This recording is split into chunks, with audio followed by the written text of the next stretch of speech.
This is KGW News at noon. We're working to learn more this noon about a man killed while riding his bike in North Portland. Thank you for joining us today. I'm Brenda Braxton. This happened just before 6 o'clock this morning on North Portland Road between Columbia Boulevard and Marine Drive. Officers found the cyclist dead when they got there. Police say he was hit by a vehicle.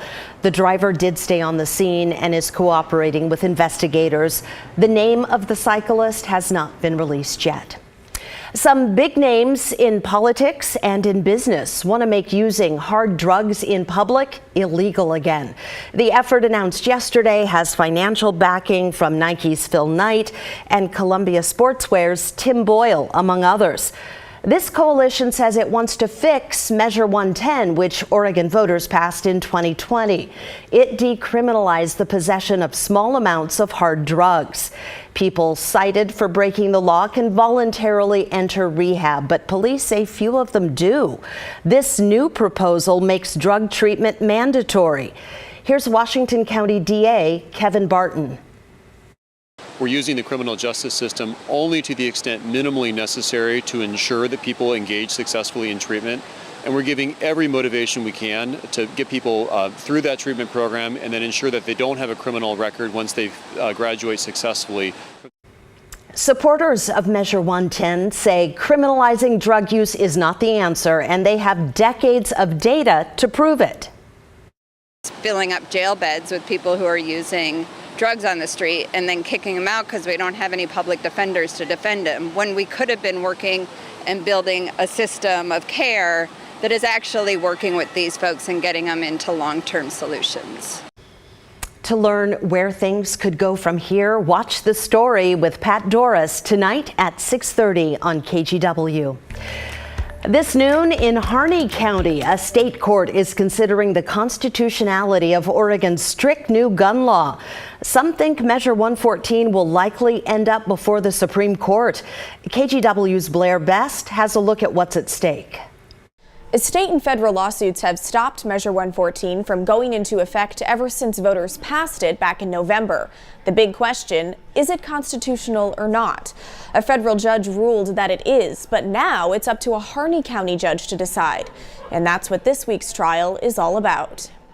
In November, the people of Oregon passed the Reduction of Gun Violence Act. It's one of the toughest gun control laws in the nation.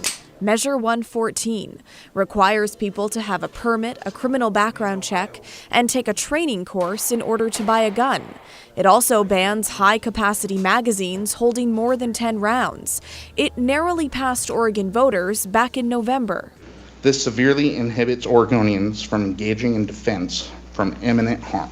Large-capacity magazines increase casualties by allowing a shooter to continue firing a weapon for long periods of time. The controversial measure has been on hold since November. State and federal lawsuits over its constitutionality have stopped it from going into effect.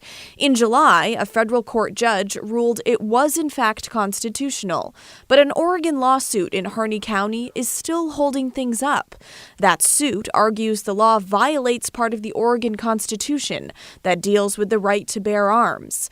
This week's trial is meant to answer that question. Plaintiffs contend that ballot measure 114 represents the most significant threat to that right Oregonians have faced in nearly 165 years. Supporters of Measure 114 are also speaking up. Gun violence is preventable. Common sense policies like Measure 114 save lives. They argue the law will help curb gun violence and encourage gun safety. Pop, pop, pop, pop, pop. That's people like Jesse Quack, a Portland author who was shot in the eye 2 months ago while leaving a North Portland street fair. I had just finished up a long day selling books at the Mississippi Street Fair, and as another author, my friend Mark and I were leaving, the car in front of us opened up fire, and I was struck by crossfire from this drive-by shooting in my left eye. The Harney County judge has barred voices like hers from the courtroom this week. He tells the Oregonian that type of evidence is outside the scope of his work, since he will only be making a decision on if the measure, as written, is constitutional, not how it will be implemented. The trial was scheduled to last 6 days, but since the judge eliminated some of that testimony, it may end sooner. We also want to point out the federal judge that ruled it constitutional earlier this summer did listen to the type of testimony that's been barred from this trial. Blair Best, KGW News. Nurses who work for OHSU have voted to authorize a strike. If they decide to hit the picket line, they must give the hospital 10 days notice. Both sides have been working on a new contract for about 9 months. Yesterday, thousands of these nurses rallied in Portland showing support for the outcome of the strike vote. They say they're overwhelmed at work and need more staff. If I have to spend my entire night just trying to keep people alive, I don't get to spend time with the patient in a meaningful way. I don't get to spend time and have that emotional connection. In a statement, OHSU says it hopes a strike can be avoided. Right now, the hospital is offering a 15% pay raise the first year and another 5% in the last 2 years of the contract.